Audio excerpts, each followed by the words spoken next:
Hi guys, welcome back to my channel. Today we're gonna be going through every single book on my physical TBR. Now if you don't know what that means, that basically means every book that I've bought that I haven't yet read. And I'm not gonna lie to you, there's a lot, okay? I'm pretty sure there's about 60 books here. So let's start because we got a lot to get through. Okay, so first of all, we have The Boys of Tom and series by Chloe Walsh. This is definitely my most anticipated series I'm yet to read. I am scrolling past any TikTok that talks about this because I don't want to find out any spoilers, okay? I'm trying to avoid it until I get the second book, because yes, I am missing Keeping 13. Guys, please stop selling it out because I really just want to start the series. The reason I haven't started is purely because everyone says that once the first book finishes, I need the second one in my possession already. And I don't know about you, but I've kind of committed to reading this whole series because I bought the whole series apart from the second one without having read it yet. So I'm gonna have to love it, basically. We have Binding 13, Saving 6, Redeeming 6, and Taming 7. Now, that could be completely the wrong order, and I'm really sorry if it is, but I honestly don't know. I don't know much about this. I know it's kind of like romance intertwined, but I also know that it's very much heavy on the heart, emotional. So maybe that's why I've been putting it off. Also, these are chunky girls. Another series I have, but this is actually completed, I believe. This is the Filthy Rich Vampire series by Geneva Lee. So there's Filthy Rich Vampire, Second Right, Three Queens, and For Eternity. Yeah, again, another one of those situations I bought the whole series. Oh, actually, no, I didn't. My sister actually bought me the first two books in this series. So, of course, I just went ahead and bought the third and fourth because, I mean, I was just, completing a series without actually having read them. Again, I don't know much, but if you know me, you know I love Twilight and I love vampires. I love fantasy. I love anything that's not real. So I'm sure this will be a fun little time. And we have Belladonna by Adeline Grace. I believe this is the first in a trilogy. I actually don't have the next two books of this, but I am super excited to read this. I actually really want to read this year, like before 2026. I want to read it in like the autumny time. I think it's a gothic fantasy. Then I have the first two books in the If Shakespeare's Were Aunties series. I think that's what it's called. Dating Dr. Dill and Tastes Like Shakar by Nisha Sharma. I heard a lot about this first book. I didn't know it was a series, but upon further research, found out it is in fact a series. I love a little bit of representation. This is an Indian girl, an Indian guy. I'm Indian, so maybe this will be relatable. That's what I'm hoping for. But yeah, I know it's like a romance. It's probably quite comedic because if it's anything to do with being Asian, it just is. Like, it just will be. So really excited to read these. Then we have the Chestnut Spring series. I've just heard the best things about this series. We have Flawless, Heartless, Powerless, Reckless, and Hopeless by Elsie Silver. I'm pretty sure the hype around this is like it's a cowboy romance interconnected standalone series. So like all the characters sort of know each other, but you can read it by itself if you want to. But obviously I'm not about that life. I want to read everything. I want to know what book will be my favorite. I want to know the hype. And also this just looks so aesthetically pleasing on my shelf because the colors are just like really cozy and pastel. I feel like this would be the perfect series to read in spring, summertime, just because like cowboy romance. Guys, after watching Yellowstone, sign me up. Getting a little heavy now. We have A Little Life by Hanya Yanagihara. I really am sorry if I butchered that. Guys, of course this is on my TBR and I've not read it. Are you joking me? The only things I've heard about this book is how depressed I'm gonna be throughout it and once I finished. But also, I mean, come on, this book won a prize. I need to read this.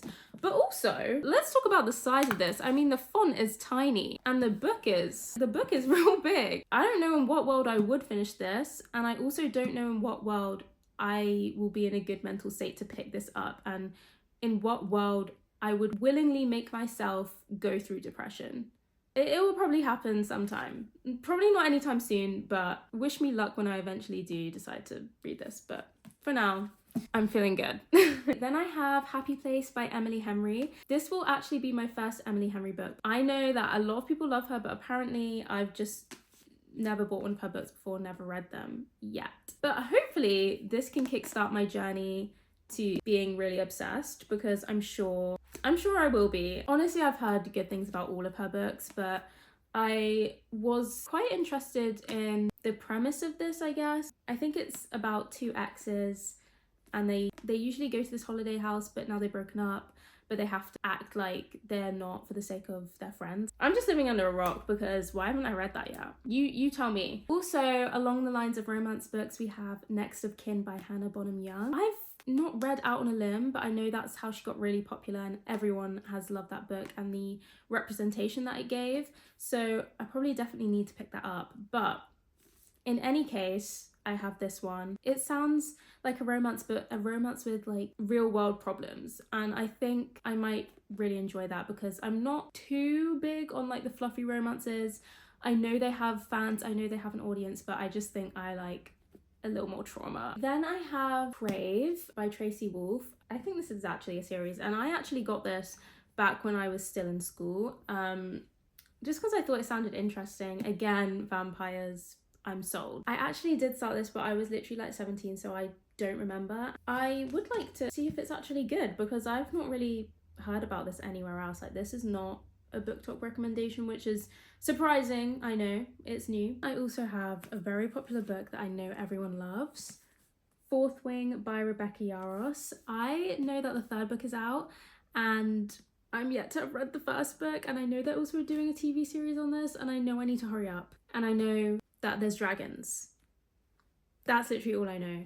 And I know everyone loves the main male character in this, so I need to get to this, but I'm just waiting for the third one to be released in paperback, and you best believe I'm doing a back-to-back read of all three of those, so yeah, it's gonna happen. Also fancy, we have The Serpent and the Wings of Night by Carissa Broadbent. I know there's vampires. This is like the fourth time I've said this. Vampires, me, sold. Like, it's literally that easy. This is the first book in the Crowns of Nyaxia series. I don't know if it's just two books. Like, I thought it was a duet. I might be wrong. I don't know. I don't have the second book, but force me to read it, and I swear I will, because I know loads of people love this book. So yeah, need to get onto those. I need to get into my fantasy era. Then we have Yellow Face by Rebecca F. Kwong. Yeah, this is a bit of a different book for me. I'm not quite too sure what genre this falls under, but I know it's not a romance or a fantasy. So then we have The Secret History by Donna Tartt. I am so confused as to why I've not read this yet. I did start reading this last October, and I only read like 2 chapters, and I don't know why I stopped, because it was really good. I think I have this thing where like I find new books and I'm like, oh my god, I really want to read that, and then I start reading that instead. I will also read like 3 to 4 books at one time, so maybe it was a case of that and I completely forgot that I was reading this. But yeah, this is like a dark academia. I think it's like unreliable narrator and kind of like a murder mystery thing. I have heard nothing but good things about this. Like, I think people claim this as like a modern classic, which is just really cool, and also means I need to get to this very soon. Okay, then I have Powerless by Lauren Roberts. This is the first book in the Powerless trilogy, I think. I'm pretty sure Reckless literally just came out as well, like this past month or something. I have heard mixed reviews. I know some people are die-hard fans for this, and I know others aren't really that obsessed. So I think it's only right that I make my own judgment on that. The Only One Left by Riley Sager. This is my first Riley Sager book, and I know he writes exclusively thrillers, I'm pretty sure. I know he has a couple other famous ones like The House Across the Lake and stuff, but this will be my first Riley Sager read, and I'm very much excited. Also, the floppiness of the book will just get me. Like, it will just mean that I will buy it, because England, yeah, the UK and floppy covers, never. She literally could never. So anytime I'm on holiday, I'm away, literally every other country apart from ours likes to make big wide sized books and floppy covers, and I mean, the UK needs to work on it. Also, along the thriller horror genre, I guess, we have Hidden Pictures by Jason Rekulak. I mean, this just sounds interesting. I think this little boy just starts drawing these creepy hidden pictures. Again, this was like a recent circulation of Hype on BookTok, I'm pretty sure, and there is literal pictures in this, which is really cool. I mean, I know it says that, but you just don't see that in an adult book, you know? And I just feel like we should bring it back. There's nothing wrong with my mind. I mean, I can visualize everything, but I love a little bit of artwork. That's really fun. I'm sorry, I'm not very good at telling you what these books are about, but it's literally because I've not read them. Okay, since we're on the topic of thrillers, I think it's only right that I include the queen herself, Frida McFadden. Okay, because you already know, she's here for a little 1-2 step in your thriller world. They might be somewhat predictable. The writing isn't that of a classic literature book, but if you need a palate cleanser and you want to read something thrilling and plot twisty and fun and easy, she's your girl, okay? Or she's mine at least. So it says a lot about me because I mean, I have all these books, but I still have not read them. I have read like 3 of her books, I think. We have The Boyfriend, which I believe is one of her newest releases. It came out last year. We have The Housemaid is Watching, is the 3rd book in the Housemaid series. I've read the other 2 and the novella, actually.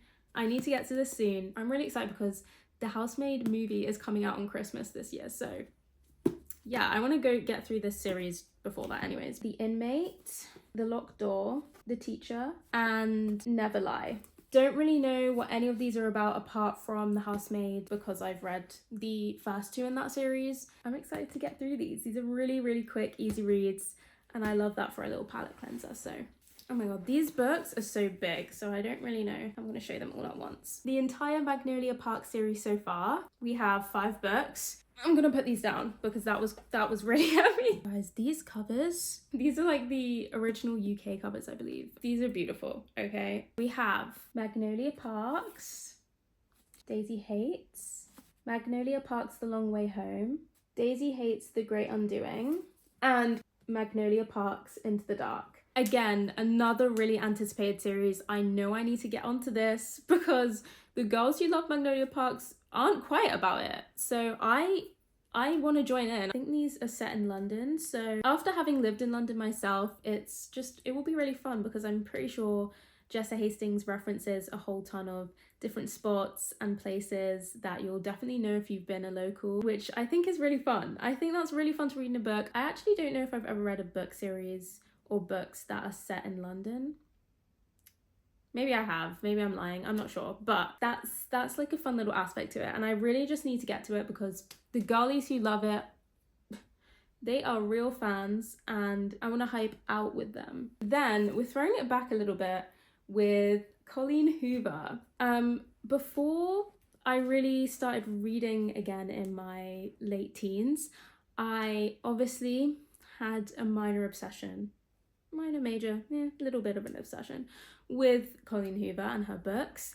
And basically what this means is I went on a big fat spree of buying all her books, and during that spree I did read half of them, the other half I did not. So I probably won't buy any more of her future books, but I will read the ones that I already own. The first 2 are Hopeless and Losing Hope. I've actually not heard much about this series, but when I did order it like 5 years ago, I must have found it interesting. So I couldn't tell you what it's about, but it's definitely probably a romance. This series, which I actually don't know the order of, so someone should enlighten me with the order of this because I don't know. But we have Point of Retreat, This Girl, and Slammed. I actually know probably less about this. Like, at least I think that was a romance, but I actually don't know what this is about. I'm gonna assume it's a romance because she does tend to write books with romance in them. However, guys, I ordered this on Amazon, and Amazon, Jeff Bezos, I have a bone to pick with you because literally, what the hell? Do you see this? Fine. What is this? How is this part of the same series as this? Why didn't they give me the same cover as these 2? I remember this turning up and me literally being like, girl, you did not just do that. You did not just advertise that they were all the same covers and I got this. If there's anything that makes me not want to pick this up, it's literally this, because literally, like, what am I meant to do with that? Seriously, like for real. Then I have Tomorrow and Tomorrow and Tomorrow by Gabrielle Zevin. I have heard that this is fairly emotional. Probably a reason why I haven't picked it up. Could be one of my favorite reads. I'm not sure. Okay, then we have Terms and Conditions by Lauren Asher. This is the second book in the Dreamland Billionaire series. I did read the first one and I have the first one, The Fine Print. I'm not gonna lie, I think I rated that a 2 out of 5. It wasn't that it was bad, but it just wasn't good. You know, like it just wasn't good. Like it wasn't bad, but it wasn't good. So again, yeah, I bought this like 3 years ago, I think, when it was like really trending everywhere. Probably maybe when it came out, not sure. But yeah, I think this could be like an arranged marriage vibe. Obviously he's a billionaire. I think maybe she works for him. I think that was how the other book was, maybe. I don't know if this probably might not be the same. So I've been putting this off purely because I heard great things about Lauren Asher, and for me, maybe it was just that book. Okay, then we have some books that I'm very much highly anticipating. This is the Sarah J Maas Throne of Glass series, but the first 2 books. This is part of an 8-book series, and Sarah J Maas is just like, ACOTAR for me was the series that really changed it all for me. Like it really like put me back into my reading. So yeah, I really owe it to her, and I could never hate because she did that for me. She really did that for me. Got The Assassin's Blade and Throne of Glass. I know that the controversy around this is when to read it, and I don't know when. Sometimes I'm like, I want to read it first because it's chronologically first, but I know it came out like 3rd, but I know you can also read it 4th. So I know you just have to read it before Queen of Shadows, I think. If anyone knows, please let me know. I know I've said this about every series, but this is really, I'm anticipating this because I have just heard that, just know that you'll never be able to read it for the first time again. And that is what scares me, because I'm probably gonna love it so much that I'm going to go into the biggest reading slump of my life, and I don't know if I'm ready for that. Then we have a cute little witchy romance. This is The Ex-Hex by Erin Sterling, and the first line literally says, "Never mix vodka and witchcraft." Sold. I'm literally sold. That sounds like a fun little silly time, and I'm here for that. Then I have A Curse for True Love by Stephanie Garber. Guys, I actually have read the first book in this series and half of the second one, but it was on my Kindle, and then I was like, oh my god, I need to actually buy the series because I really love it. Like, her writing, it's something else. It's so magical, so whimsical, so fairy tale like. Loved it. But now I want to reread the first book. I want to finish the second book. And I actually, before doing that, I want to read the Caraval series because I know that you should technically read that before. And since I love her writing, and I'm sure I'll love that story, I need to get that first. And I need to get the other 2. But how stunning is this cover? I love it so much. It's gorgeous. I love blue, is like my favorite color. So I think we're almost done. So let's kind of rapid fire these. Okay, we've got Shy by Max Porter. In 1,000 Ways by Cecilia Ahern. Fresh Water for Flowers by Valerie Perrin. I Want to Die But I Want to Eat Tteokbokki by Hiii. These books literally have no correlation, but they all sounded really interesting, and they were all ones that I didn't hear from BookTok, which isn't saying much because most of my books are, but yeah. Also, this book, I've literally got the signed edition, which is the coolest thing ever. I don't think I've actually owned a book that's signed, so really cool, and I'm really excited to read these. Then we have Cleopatra and Frankenstein by Coco Mellors. I did actually start reading this book and I think I got pretty far. Again, one of those situations, my brain clocked out. I started going for something else. I don't know why. Something I don't usually read, so I want to reread this and finish it. Think Again by Jacqueline Wilson. This is her first adult novel. This actually only came out quite recently, I think like end of last year. This is based on the Girls in Love series, Girls Out Late, Girls in Tears, all of that. So yeah, I think this is just them in the future growing up. You know, Jacqueline Wilson was my whole world when I was all of 12. So it's really fun that I am able to read a book when I'm in my 20s by an author that I very much loved and admired. We've got 2 Lisa Jewell books here. This is None of This Is True and Invisible Girl. This is a tiny little compact book, by the way, guys. My mum got this for me when she was on holiday, and so cute. I don't know much about this. Might be explanatory from the title, I'm not sure. This sounded cool. She's a thriller author, she's well acclaimed, people love her books. I want to be one of those people too, so exciting. My first Ali Hazelwood book, Bride. This is like a paranormal romance between a vampire werewolf. Very anticipated. I know a lot of people love Ali Hazelwood for their romances, so yeah, I need to get to this. Also another thriller I don't know much about, The Last Housewife by Ashley Winstead. Then I actually have two classics that I also want to read. Who am I? Acting like I didn't take English literature and literally read classics for all of 2 years. But yeah, who am I? Because I never pick them up anymore, ever. Pride and Prejudice by Jane Austen and Little Women by Louisa May Alcott. I love the Little Women movie, and I just know that this book is probably incredible. Edition is also stunning, like the cover and everything. Prized Possession. Pride and Prejudice, I've never watched the movie, and I know so many people love it. I love Keira Knightley, so what I want to do is read this first and then watch the movie, because that's just how it should go in life. But yeah, those are the classics I want to get to. You won't believe if I tell you, but this is the last book. Firebird by Juliet Cross. And also you won't believe that this is a proof copy. Guys, I am the luckiest girl in the world, and it is the craziest thing because as such an avid reader and fan of books since I was small, this is the coolest thing to be able to own. If you don't know what a proof copy is, only select people have it. They're not for resale or anything like that, and yeah, you can't buy them unless they're sent to you. And I was very kindly sent a proof copy by Pan Macmillan, so thank you so much. Also, the cover is just stunning. I know it's like a dark fantasy romance. I'm really excited to get to it. Okay, that was all of the books I own. If you made it this far, you are literally a trooper, because I don't think I even made it this far. I don't know how I made it this far. Thank you guys so much for watching this video. I hope you enjoyed. This is a new style of video for me. I've never done videos and books before, so yeah, I hope this was okay. And I also hope to film future videos around books because it is a really big passion of mine. I love reading. That's literally all there is to it. And I mean, based on all the books I have here that are unread, I could do quite a lot of reading vlogs, so let me know if that's something you'd like to see. Thank you again for watching, and I'll see you in my next video.